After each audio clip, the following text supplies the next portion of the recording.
11h30 sur Europe 1. Culture Média. Thomas Hill. Et on démarre cette émission avec le journal des médias de Julien Pichenet. D'abord les audiences.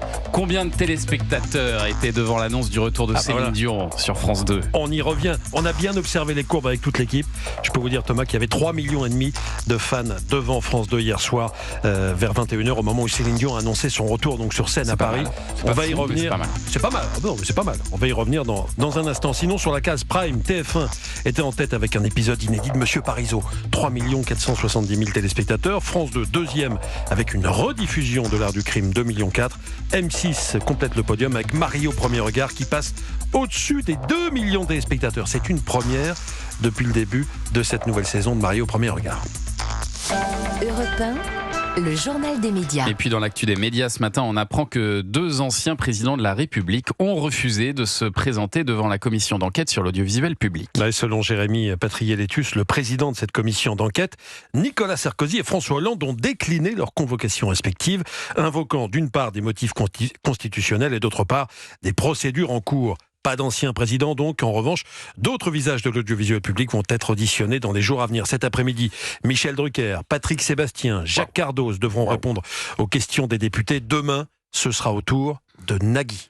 Du costaud à venir donc. Et alors à propos de Nagui, la tension risque d'être palpable demain entre l'animateur et le rapporteur de la commission d'enquête sur l'audiovisuel public, Charles Aloncle. Ouais, selon les informations du Nouvel Obs, d'ailleurs, Nagui aurait porté plainte suite à ce qu'avait dit le rapporteur, à ce qui s'est passé après ces propos du rapporteur Charles Aloncle à son sujet. Je répète ces propos, ouvrez les guillemets, je vais parler au conditionnel que Nagui est la personne sur les 10 dernières années en France qui s'est le plus enrichi sur l'argent public.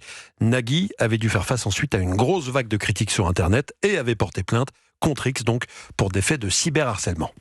Et puis dans le reste de l'actu des médias, l'animateur Laurent Boyer pourrait être condamné par la justice. Une peine de 8 mois de prison avec sursis a été requise pour des violences conjugales, des atteintes à la vie privée commises sur l'une de ses ex-compagnes. Laurent Boyer pourrait écoper aussi d'une amende de 5 000 €. Le jugement de l'ancien animateur de Fréquence Star ou de Graines de Star sur M6 sera rendu dans un petit peu plus d'un mois, le 11 mai. À force de me pousser à bout, dit-il, de me pousser à bout par la parole, par des invectives de vocabulaire, par une façon d'amener les choses qui fait qu'on trouve qu'on est abusé, le langage intuitif arrive assez rapidement, c'est ce qu'a déclaré Laurent Boyer à la barre.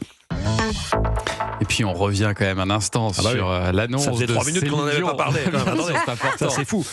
L'annonce de Céline Dion qui fait donc son retour sur la capitale. Bonjour à vous tous. Vous savez, dans ma carrière, j'ai enregistré beaucoup de souhaits d'anniversaire.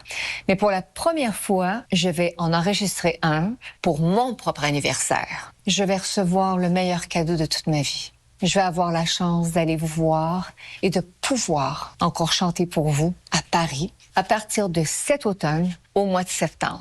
J'ai vraiment trop hâte de vous revoir. Pardon Céline, j'ai parlé trop tôt. Que ça se termine, c'est ça. Extrait du message de Céline Dion diffusé hier soir à 21h10 sur France 2. L'événement donc a été suivi par 3,5 millions de téléspectateurs, mais c'est vrai qu'on en parle beaucoup dans les médias, sur les réseaux sociaux. Ce message, elle l'a fait en français et en anglais, et si vous regardez les deux, c'est vraiment copier-coller avec la même émotion au même moment. C'est assez impressionnant. La professionnelle, voilà. Très ça a été diffusé également sur écran géant devant la Tour Eiffel où les fans étaient réunis ainsi que la presse.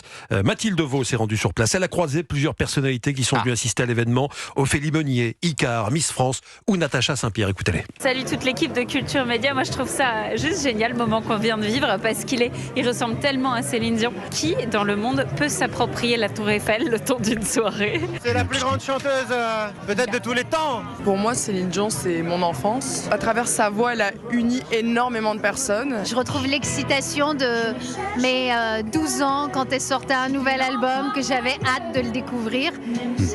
Et en plus, on sait qu'elle se relève d'une grosse épreuve, donc il y a une magie encore plus grande. Et si j'ai bien compris, il y a une chanson inédite qui ne devrait pas tarder, non? Oui, écrite par Jean-Jacques Goldman. Vous vous rendez compte? Attendez. Ça fait beaucoup d'émotions pour les fans. C'est une chanson d'Icar aussi. Ah oui? Possible.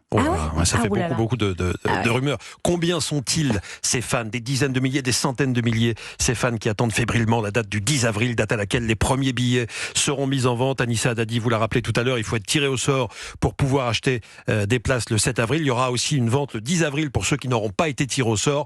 Mais il restera peut-être plus grand-chose, c'est ça le problème. On sera vraiment au fond, tout au fond de la salle.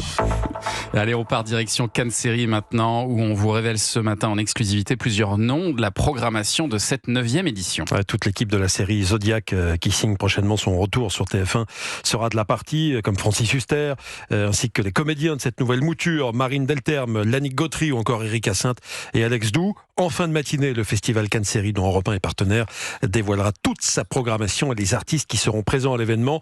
Pour ce qui est de la billetterie de Cannes Série, elle va ouvrir samedi aux résidents cannois et mardi prochain, dans une semaine à 11h pour tout le monde. On précise que ce festival Cannes Série est gratuit.